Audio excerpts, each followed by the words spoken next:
Okay, this is just a quick summary of a couple suggestions for improving radiology reports. I'll also mention a few things about preparing for diagnostic radiology written boards. So we'll start out with how to improve radiology reports. First of all, try to be brief. Avoid bulky paragraphs. It's hard for anybody to read bulky paragraphs. The other attending physicians have a hard time reading them, so imagine the trouble an internist is going to have reading that. Okay, next thing is embodied simulation. Embodied simulation means that when we hear someone else speaking to us, we, in our mind's eye, visualize what they're saying.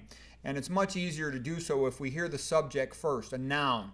Like if we hear the dog chase the cat. As soon as we hear dog, we think of everything a dog does. It barks, it chases cats. And the same goes in the body, that you should state the anatomic location first before describing the finding. For example, if you say no evidence of neoplasm in the liver, nobody knows what you're talking about until you say the word liver. So it's better to say liver with no evidence of neoplasm, and to do that for every anatomical region. Other thing is, every doctor tends to be overworked and in a hurry. They want to get all their work done so they can go home. But also think not just about yourself, think about the referral service, the internal medicine doctor, nurse practitioner, whoever's going to have to read that report. And just think, how will they perceive this? If you just simply think of how the other person is going to perceive your report, you'll touch it up in a way that makes it better. And by doing these things as a habit, you'll be able to do it fast. It's not going to slow you down significantly. The next point is anything that adds to the truth subtracts from the truth. So say what you have to say, but be as brief as possible. And anything that's not going to affect management, then don't put it in the impression. You want the impression to be just to the point. Because if you put too much information there, I've seen this plenty of times, you confuse the referral service doctor, and sometimes they miss the significance of the real finding. You don't want to bury the lead, so to speak. Okay, next question arises, should I tell them what to do? And what that means is, should you recommend a consultant or some other special process? And I would say it depends. You just have to know your referral service. In general, if you think the report's going to a primary care service who's not going to know what the findings are, tell them what to do, because they're not going to know. On the other hand, if it's going to a specialist like orthopedic surgery, they're not going to want you to tell them what to do. Their attitude is that they know what to do already, and they don't want you pressuring them to do something that they might not want to do. So just use your judgment on that. Next question, good communication, per Claude Shannon, the inventor of information theory, based on his work with telegraph systems. And what he basically said was, good communication increases certainty, reduces noise. So again, that's a little bit like anything that adds to the truth subtracts the truth. Make your point clear and don't say anything more in the impression. Okay, appositives and parentheses. Appositives are quite interesting. Appositives comes from interjecting a little extra detail, for example, between a couple of commas. And where this comes from is there's a guy by the name of Francis Christensen in the 1960s. He was a teacher of English grammar and literature at University of Southern California. And what he noticed was that none of these grammar literature teachers were any good as writers, which is kind of amusing. And he said, well, why, if we are the so-called experts of literature, how come none of us can write well? And so he decided to study the great writers. And what he noticed was the really good writers, like let's say Dostoevsky, they have a lot of little interjections into a sentence where they just add a little nuance. And that little nuance between a couple of comments, extra details, makes the sentence, brings it to life. And so what I'm saying is when you need to add some nuance, but you don't want to derail your train of thought, keep everything connected, you can just put in a positive in. So let's just stick a little comment in between a couple of commas, and that can often make the report a lot better. It's a way to add nuance. You can also put some nuance within parentheses. It's an easy way to, because you want to stay in your train of thought with whatever item you're describing, but using parentheses helps you. These little punctuation tricks, they'll make your reports a lot better. The second thing is semicolons. If you need to give a relatively detailed description of a complex mass, putting it into semicolons shows that the sentences are connected, because you want to keep everything all connected. You don't want to have to repeat the subject and make a completely new sentence. So semicolon means two sentences are connected. Okay, the next thing is use definite words. When you're looking at a kidney cyst, if it's benign, say it's benign. Don't say simple cyst. Even though the radiologist knows that simple cyst means benign cyst, the internist does not. And if you say simple cyst, that patient might be stuck getting followed up for 5 years. Call it a benign cyst for everybody's sake. The other thing is Body imaging is different than neuroimaging. In body imaging, everybody expects incidental and a follow-up. You know, the old joke is, what's the definition of a healthy person? Someone who hasn't had a CT of the chest, abdomen, and pelvis yet, because there's always going to be some incidental thing that requires follow-up. Whereas it's not like that in neuro. Neuro referral services, neurosurgery, ENT, neurology, they don't like follow-up cases unless there's a good reason for it. So sometimes people fresh out of fellowship try to call every little bump and funny corner on a bone, you know, a possible abnormality needs follow-up. And I'm just saying from experience, you know, ask one of the senior docs. When I first got out of fellowship, I was real confident.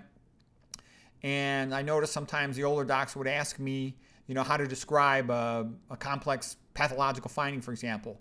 But I was surprised to find that I had to ask the old docs for help much more often than they asked me for help, because the most common thing of uncertainty reading a film is this a normal variant or not? Or is it pathology? And the old guys knew that stuff really well. So that's interesting. All right, next thing. Do what you can to help the referral doctor based on what you know about them.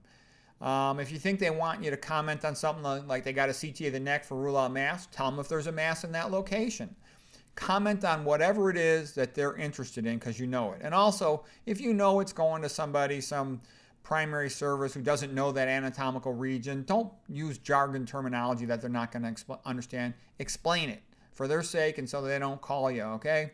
Your conscience is a good advisor. If you think you might lose sleep about something, that's your conscience telling you, yes, you need to comment on it. You need to elaborate on it. Maybe you need to get more imaging on it, whatever the case may be. But that's a good thing to pay attention to. You don't want to, you know, leave the hospital at night thinking, should I have commented on that? You know, no. If you get that feeling, that means yes, you should. Always try to find the old film whenever possible that'll set you free, because a lot of times you'll be perseverating over some anatomical finding. Look at the old film. It's been there 20 years. It's nothing. And then, you know, do the kind of job with reading your film so that when the next person comes the next day and they're going to have to look at some of your reports, let's say for covering plain films, that they're happy you were on the day before them. So get in the habit of doing that. It'll slow you down the first couple times you do it, but afterwards it'll just become a habit.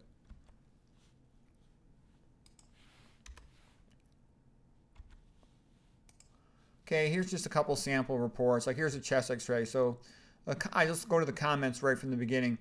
You want to be brief, separate your individual sentences. I like to start at the top of the film and then work my way down. I think that's easier for the person who reads the report. Every line has a separate paragraph. I'll say, for example, cervical spine ACDF. That way, the C-spine is covered at the top, indwelling right chest tube with tip in the apex. I like to say where the tip is on a chest tube. No pneumothorax. You want to group items that are related. As soon as you mention chest tube, the next thing they want to know is there a pneumo, yes or no? Okay? When you mention a central line, I just keep it brief. RIJ for right internal jugular vein. Central line with tip and SCC. I like to say where the tip is. And by abbreviating it, I can say it quickly.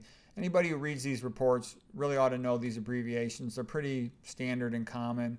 ETT, I don't, you know, why say endotracheal tube when I can say ETT for something that they know what it is and I'm mentioning it's right above the carina. That way my report can be real brief and clear. So that's the point on that.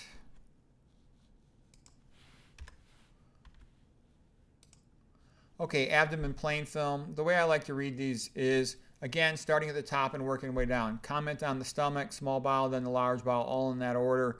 That goes in continuity and from top to the bottom in general. It's much easier for the person reading the report to follow that. When I mention an enteric tube, Dobhoff, for example, in the stomach, say where the tip is. So that'll make your abdomen plain film reports better.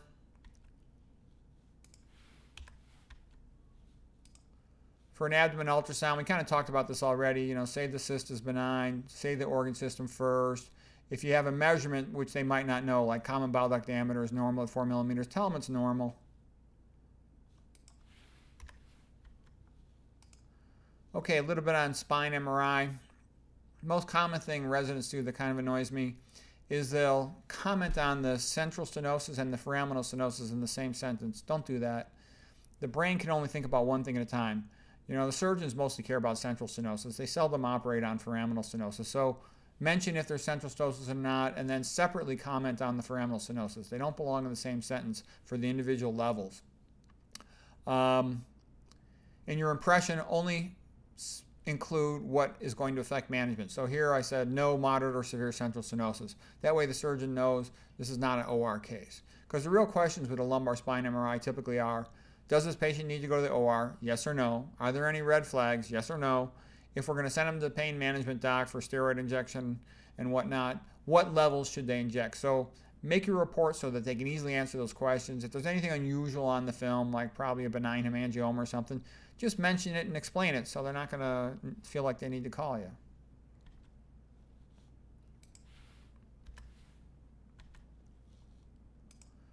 Okay, brain MRI, all the MRI sequences, just stick that all up in a corner. Nobody's going to read that or care about that. You don't want to clutter up the report with stuff that's not important to anyone. Findings, again, same point of state the anatomical area first, periventricular and subcortical, moderate amount of flare hyperintensities, suggestive of chronic small vessel atherosclerotic disease, pretty standard MRI report there. Mild diffuse cerebral atrophy with associated stable ventriculomegaly. They're always going to want you to compare it with the old one, so make sure you compare it with the old one. Ventriculomegaly just means the like ex vacuole dilation of the ventricles, rather than hydrocephalus implies that there's a problem. So, you know, ventriculomegaly, no problem. Hydrocephalus, a problem. If you find metastatic lesions, describe where they're located. This is an important thing to do. It helps the radiation oncologist. The surgeon likes to see that. And also, if you get in the habit of always describing relatively precisely the anatomical location of metastatic lesions and other findings, you'll stay good at it. You'll remember it. If you just say right frontal lobe lesion, that's pretty lazy, and your ability to precisely describe anatomy will decline. You have to do it on a routine basis to stay good at neuroanatomy. So anyways, that was all I had, I think, for the report stuff. There's two other things. Is when I gave that talk previously on how to crush radiology residency, I forgot to show these books. This is my copy of Donner from the 1990s, and this is what I used, you know, to crush diagnostic boards, get 99%. And here's it is. I put everything in here. I'll try to, I can only keep this small thing. So everything is indexed into this book. It's in an outline format. It's alphabetized at the back. And all of that, what I was really pushing towards with this form of condensed notes is to be able to find everything. Everything I learned in the whole residency was in this one book. And I would add other things into the index so that I could always find everything. And that was the key thing, that when it came time to, you know, the last couple of months before the boards, you know, here's a typical page, I had everything in one spot, so it was very easy to study. So I just wanted to show you that. You know, I screwed up, forgot to show you. You see how dog-eared it is? I have to tape the thing back together. For my boards in neuroradiology, I got tabbed indices. You can see them here. And I just taped all the pictures into one book. And the reason for this is this way, again, everything was in one spot. So pretty much everything I learned for neuroradiology that was relevant, I would have it all in this one location. So I could go through all the anatomical regions, all the diseases, all in one spot. Especially anatomy is what I was focusing on here. But again, the idea of having it all in one spot, so when it's crunch time the last couple months before the boards, it's all in one spot. I found that very helpful. So I call that condensed outline format notes, and then the second one was condensed illustrated notes. So anyways, hopefully that'll help you with your studying.